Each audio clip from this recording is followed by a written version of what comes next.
Hello friends, मैं हूं आपकी दोस्त और होस्ट सोमा। तो कैसे हैं आप सब फ्रेंड्स? अगर आपको मेरी ये कहानी पसंद आ रही है तो प्लीज़ मेरी वीडियो को लाइक करें और मेरे चैनल को सब्सक्राइब ज़रूर करें। शुरू करते हैं कहानी का भाग 32, रुद्र और प्रिया की शादी। रुद्र को जब पता चला कि प्रिया फ्लाइट 10 मिनट पहले ही निकल गई तो रुद्र दुखी होकर वहीं एक चेयर पर बैठ गया।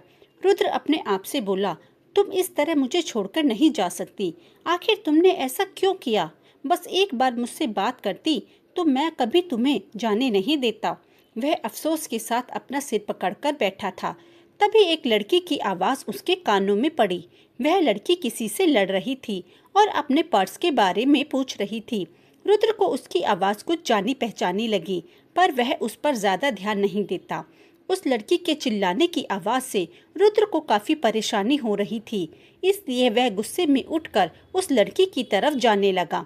वह लड़की सिक्योरिटी गार्ड से लड़ रही थी और उससे कह रही थी कि वह कहीं से भी उसका पर्स ढूंढकर लाए। इतनी सिक्योरिटी होने के बावजूद कोई कैसे उसका पर्स लेकर जा सकता है? वह कहती है कि उसकी टिकट और ज़रूरी पेपर्स उसके पर्स में ही थे, इसलिए जब तक सिक्योरिटी वाले उसका पर्स ढूंढकर नहीं देते वह यहाँ से कहीं नहीं जाएगी और इसी तरह चिल्लाती रहेगी। रुद्र पहले ही प्रिया के जाने से काफी दुखी था। उस लड़की का यूं शोर मचाना उसके गुस्से को हवा देने का काम कर रहा था। रुद्र उस लड़की के पास पहुंचा तो उसकी पीठ रुद्र की तरफ होने से रुद्र उसका चेहरा नहीं देख पाया। पर जब रुद्र ने उस लड़की को एक्सक्यूज में कहा तो वह रुद्र की तरफ पलटी और उसका चेहरा देखते ही रुद्र झट से उसके गले लग गया। जी हाँ दोस्तों, यह प्रिया थी जिसका पर्स खो जाने से वह अपनी फ्लाइट में नहीं बैठ पाई, क्योंकि उसकी टिकट और पासपोर्ट उसके पर्स में ही थे। रुद्र के यूं अचानक गले लगने से प्रिया हैरान हो गई। वह रुद्र को अपने से दूर करके खड़ी हो गई और उससे पूछने लगी, मिस्टर रुद्र प्रताप सिंह, आप यहाँ क्या कर रहे हैं और मुझे इस तरह गले लगाने का क्या मतलब है? रुद्र प्रिया को कंधों से पकड़कर पूछता है, तुम कैसे मुझे छोड़कर जा रही थी? क्या एक बार भी तुम्हें मेरा ख्याल नहीं आया? आखिर यह बच्चा मेरा भी है और तुम इस तरह इसे मुझसे दूर नहीं कर सकती। रुद्र के मुंह से बच्चे का जिक्र सुनकर प्रिया उसे हैरानी से देखने लगी। उसे समझ नहीं आया कि आखिर रुद्र को कैसे पता चला कि वह उसके बच्चे की मां बनने वाली है। प्रिया जिस तरह से रुद्र को देख रही थी, रुद्र समझ गया कि वह क्या सोच रही है। वह बोला, चलो कहीं बैठकर बातें करते हैं।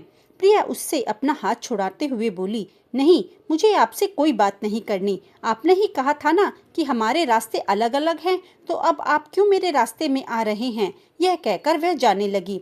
तभी रुद्र उसका रास्ता रोकते हुए बोला, देखो, मैं जानता हूँ कि जो भी हुआ तुम कह रही हो वो गुस्से में कह रही हो, तो और तुम्हारा गुस्सा करना भी बनता है, पर एक बार मेरी बात सुन लो प्लीज।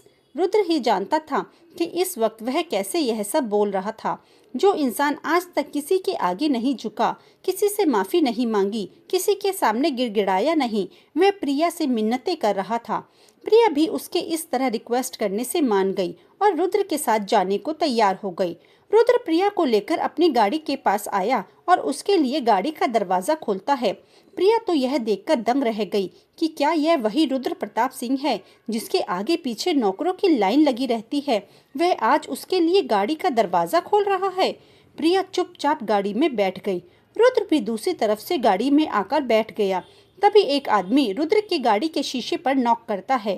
रुद्र जैसे ही गाड़ी का शीशा नीचे करता है, वह आदमी उसे ग्रीट करते हुए बोला, सर, यह मैम का पर्स है। अमन सर ने मुझसे कहा था कि मैं कैसे भी करके मैम को फ्लाइट में बैठने से रोकूं, पर मुझे समझ नहीं आया कि इतनी जल्दी मैं इन्हें कैसे रोकूं। इसलिए मैंने मजबूरी में इनका पर्स चुरा लिया, जिसमें इनका पासपोर्ट और ज़रूरी पेपर्स थे। प्रिया तो हैरानी से आंखें फाड़े उस आदमी को देख रही थी। वह प्रिया की तरफ देखते हुए बोला, आई एम सॉरी मैम, पर मैं मजबूर था। रुद्र उससे प्रिया का पर्स लेते हुए बोला, वेल डन, तुमने बहुत अच्छा काम किया। रुद्र की बात सुनकर वह आदमी वहां से चला गया। रुद्र प्रिया की तरफ पर्स बढ़ाते हुए बोला, यह लो तुम्हारा पर्स।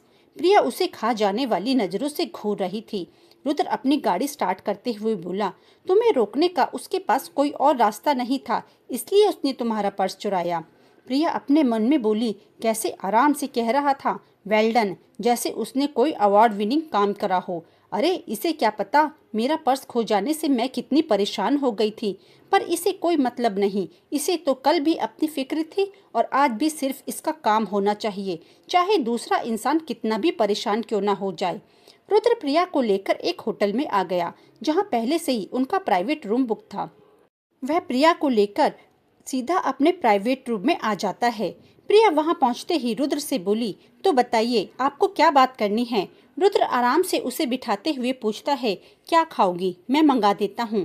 प्रिया मना करते हुए बोली, मुझे कुछ नहीं खाना, बस आपको जो बात करनी है वह बताइए, क्योंकि उसके बाद मुझे दोबारा से अपने लिए फ्लाइट भी बुक करनी है। उसकी बात सुनकर रुद्र बोला, मैंने कहा ना तुम मुझे छोड़कर कहीं नहीं जा रही, इसलिए चुपचाप आराम से बैठो और मेरी बात सुनो।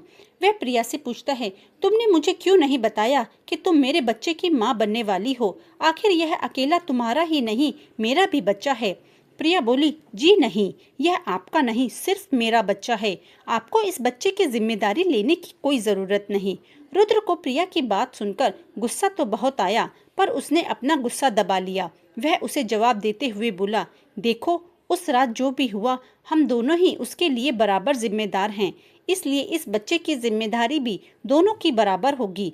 और मैं चाहता हूँ कि मेरा बच्चा इस दुनिया में आए तो सब उसे रुद्र प्रताप सिंह के बच्चे की नज़र से देखें। इसलिए मैंने फैसला किया है कि हमें शादी कर लेनी चाहिए। प्रिया उसकी बात सुनकर चौंक गई। रुद्र फिर से बोला, देखो मैं जानता हूँ कि तुम यह देश छोड़कर क्यों जा रही थी, ताकि तुम इस दुनिया से इस बच्चे को छुपा सको, पर जब इसका पिता इसे अपना नाम देना चाहता है तो तुम्हें इसे किसी से भी छुपाने की जरूरत नहीं। अगर तुम इस मुझसे शादी कर लोगी तो तुम समाज के सामने नजरें उठाकर चल सकती हो। मेरे बच्चे को भी उसके पिता और पूरे परिवार का प्यार मिलेगा, इसलिए मेरी बात मान जाओ और कर लो मुझसे शादी। प्रिया भी सोचने लगी, कह तो यह सही रहा है, जब मेरे बच्चे को उसके पूरे परिवार का प्यार मिल सकता है तो मैं क्यों उसे उसके परिवार से दूर रखूं। और वैसे भी जब वह बड़ा होकर मुझसे अपने पिता के बारे में पूछेगा तो मैं क्या जवाब दूंगी। यही सब सोचकर वह रुद्र की बात मान जाती है और शादी के लिए तैयार हो जाती है। प्रिया की हाँ सुनकर रुद्र बहुत खुश होता है। रुद्र प्रिया से शादी इसलिए नहीं करना चाहता था कि वह उसके बच्चे की माँ बनने वाली है, बल्कि वह तो प्रिया को अपने से दूर नहीं जाने देना चाहता था, इसलिए वह उससे शादी कर रहा था। रुद्र अगले दिन सुबह ही रजिस्ट्रार के ऑफिस पहुंचकर उससे शादी कर लेता है। वहां से दोनों प्रताप विला के लिए निकल गए। सुबह ईशानी की आंख जब खुली तो वह अपने सामने आदित्य को देखकर चौंक गई। आदित्य उसे ही देख रहा था। ईशानी इस वक्त आदित्य के सीने से लगी हुई थी। वह झट से उससे दूर हुई और फौरन बेड से उतरकर बाथरूम में भाग गई। आदित्य तो उसकी इस फुर्ती को देखकर हैरान ही रह गया। वह धीरे से बोला, कितनी चालाक लड़की है, मुझे कुछ पूछने का मौका ही नहीं दिया, सीधा बाथरूम में घुस गई। कोई बात नहीं, बाहर तो निकलेगी ही, तब पूछूंगा कि इसने मेरी शर्ट क्यों पहन रखी है। बाथरूम में ईशानी सोच रही थी, यह तो रात में नहीं आने वाला था, तो अचानक कैसे आ गया। अब तो इसने मुझे अपनी शर्ट में भी देख लिया, अगर इसने कुछ पूछा तो मैं क्या जवाब दूंगी। यही सब सोचते हुए वह अपने नाखून चबाने लगी। आदित्य उसके बाहर आने का इंतजार कर रहा था। तभी एक सर्वेंट आया। वह बोला, भैया आपको नीचे बुला रहे हैं। यह कहकर वह वहां से चला गया। आदित्य बाथरूम की तरफ देखता है, फिर कमरे से बाहर चला गया। ईशानी जब बाथरूम से बाहर आई तो वह कमरे में चारों तरफ देखती है, पर उसे आदित्य कहीं नहीं दिखता। इसलिए वह खुश होते हुए बोली, बच गई, जल्दी से तैयार होकर नीचे चली जाती हूँ। वह जल्दी से क्लोजेट में जाकर अपने कपड़े पहनती है और तैयार होकर जैसे ही जाने के लिए दरवाजा खोलती, सामने आदित्य खड़ा था। वह भी कमरे में ही आ रहा था, इसलिए वह जैसे ही दरवाजा खोलने वाला था, ईशानी अंदर से दरवाजा खोल देती है और आदित्य का हाथ दरवाजे पर ना लगकर ईशानी को छू जाता है। ईशानी इस अचानक एक्शन से संभल नहीं पाती और गिरने लगती है, पर आदित्य उसे पकड़ लेता है। इस वक्त आदित्य के हाथ ईशानी की खुली कमर पे थे। आदित्य ईशानी के चेहरे को देख रहा था, जिस पर उसे दुनिया भर की मासूमियत दिखती है। वह ईशानी को सीधा खड़ा करता है। ईशानी जब देखती है कि आदित्य ने उसे छोड़ दिया तो वह साइड से जाने लगी। तभी आदित्य उसकी बाह पकड़कर उसे रोक लेता है। ऐसा होते ही ईशानी कसकर अपनी आंखें बंद कर लेती है, क्योंकि वह जानती थी कि आदित्य ने उसे क्यों रोका है। पर जैसा वह सोच रही थी ऐसा कुछ नहीं होता। आदित्य बोला, अपने बालों का जूड़ा मत बनाया करो, तुम पर खुले बाल बहुत अच्छे लगते हैं। यह कहकर वह मुस्कुराता हुआ बाथरूम में चला गया। ईशानी तो उसे हैरानी से देखने लगी। फिर उसे आदित्य की बात याद आई। वह आईने के सामने जाकर अपना जूड़ा खोल देती है और अपने खुले बालों को देखने लगी। सभी डाइनिंग टेबल पर बैठे नाश्ता कर रहे थे। तभी एक नौकर दौड़ता हुआ आया। वह पूर्णिमा जी से बोला, मालकिन, रुद्र साहब आए हैं। उसकी बात सुनकर पूर्णिमा जी बोली, तो आने दो, इसमें इतना दौड़कर आने वाली क्या बात है। तभी वह नौकर तेज सांस लेते हुए बोला, उनके साथ उनकी पत्नी भी है। यह सुनते ही सभी के हाथ खाना खाते हुए रुक गए। सूर्य प्रताप जी बोले, क्या कह रहे हो, रुद्र ने शादी कर ली। वह नौकर हाँ में सिर हिलाते हुए बोला, जी बड़े मालिक, रुद्र साहब और उनकी पत्नी बाहर खड़े हैं और आप लोगों का इंतजार कर रहे हैं। सभी डाइनिंग टेबल से उठकर बाहर आ गए। सामने रुद्र और प्रिया खड़े थे। दोनों के गले में वरमाला थी और प्रिया की मांग में भरा सिंदूर बता रहा था कि दोनों ने शादी कर ली। ईशानी जब प्रिया को देखती है तो दौड़कर उसके गले लग गई। वह प्रिया से पूछने लगी, दी, यह सब क्या है? क्या आपने सच में रुद्र भैया से शादी कर ली? तो प्रिया उसे हाँ में इशारा करती है। पूर्णिमा जी रुद्र से पूछती हैं, रुद्र, यह सब क्या है? तुम ऐसे कैसे शादी कर सकते हो? रुद्र प्रिया का हाथ पकड़ते हुए बोला, माँ, आप ही तो चाहती थी कि मेरी शादी हो जाए, और जब मैंने शादी कर ली तो आप कह रही हैं मैं कैसे शादी कर सकता हूँ। पूर्णिमा जी जैसे ही कुछ और बोलने वाली थी तभी सूर्य प्रताप जी की आवाज आई, बहू, पहले इन दोनों के गृह प्रवेश की तैयारी करो, बाकी बातें अंदर चलकर करेंगे। अमृता जी जल्दी से अंदर जाकर प्रिया के गृह प्रवेश की तैयारी करने लगी। थोड़ी देर में दोनों का गृह प्रवेश करवाकर उन्हें अंदर ले जाया गया। घर के सभी मेंबर्स के सामने रुद्र प्रिया का हाथ पकड़कर खड़ा था। आदित्य रुद्र से पूछता है, भाई, ऐसा भी क्या हो गया कि आप अचानक यूं शादी करके आ गए? पूर्णिमा जी भी बोली, हाँ बताओ, आखिर ऐसी क्या जरूरत आन पड़ी कि तुम सीधा शादी करके ही आ गए? सबकी बातें सुनकर प्रिया की पकड़ रुद्र के हाथ पर कस गई। रुद्र प्रिया की तरफ देखने लगा, जो सिर झुकाए खड़ी थी। रुद्र एक गहरी सांस लेता है और बोला, प्रिया मेरे बच्चे की माँ बनने वाली है, इसलिए हमें यह शादी करनी पड़ी। यह सुनकर तो सभी फ्रीज हो जाते हैं। ईशानी अपनी आंखें बड़ी करके प्रिया को देखने लगी। फिर वह खुशी से चिल्लाते हुए बोली, वाह दीदी, मैं मासी बनने वाली हूँ। यह कहकर वह प्रिया के गले लग गई। बाकी लोग जो सदमे में खड़े थे, ईशानी के इस तरह चिल्लाने से होश में वापस आए। आदित्य और सैम भी रुद्र के गले लगते हुए बोले, बधाई हो भाई, आपने तो इतनी बड़ी खुशी की बात सुनाई है। दादाजी भी खुशी से बोले, मैं परदादा बनने वाला हूँ। यह तो तूने बहुत बड़ी खुशखबरी दी, इसी बात पर मैंने तुझे माफ किया। पूर्णिमा जी और अमृता जी भी बहुत खुश हुई और पूर्णिमा जी प्रिया के सर पर प्यार से हाथ फेरते हुए बोली, यह तो बहुत खुशी की बात है। फिर वह रुद्र के सिर पर मारते हुए उससे कहती हैं, अगर तू हमें पहले बता देता तो हम खुद ही तेरी शादी प्रिया से करवा देते। पर कोई बात नहीं, शादी ना सही, पर तुम दोनों का रिसेप्शन बहुत धूमधाम से होगा। हम आज ही दीवान फैमिली से बात करते हैं। वह फौरन विद्या जी को फोन करके सारी बात बताती हैं। दोनों परिवार आपस में बात करके इस शादी के लिए राजी हो गए और एक ग्रैंड रिसेप्शन का प्लान करते हैं। ईशानी और आयशा प्रिया को लेकर रुद्र के कमरे में आ गई। प्रिया गौर से रुद्र के कमरे को देखने लगी। रुद्र का कमरा पूरा ग्रे और व्हाइट थीम पर बेस्ड था। आयशा प्रिया से कहती हैं, भाभी, भाई का कमरा भी उनकी जिंदगी की तरह बेरंग है। उनकी जिंदगी में सिर्फ काम काम काम और काम के सिवा कुछ नहीं है। पर अब आप आ गई हो तो भाई की जिंदगी में और इस कमरे में, दोनों में ही रंग भर देना। वे दोनों थोड़ी देर प्रिया के पास बैठकर चली गई। प्रिया गौर से उस कमरे को देखने लगी। तभी रुद्र अंदर आया। प्रिया को देखकर रुद्र बोला, तुम्हें यहाँ किसी तरह की कोई प्रॉब्लम नहीं होगी। मेरी फैमिली को तुम जानती ही हो, इसलिए किसी भी चीज की जरूरत हो तो बता देना।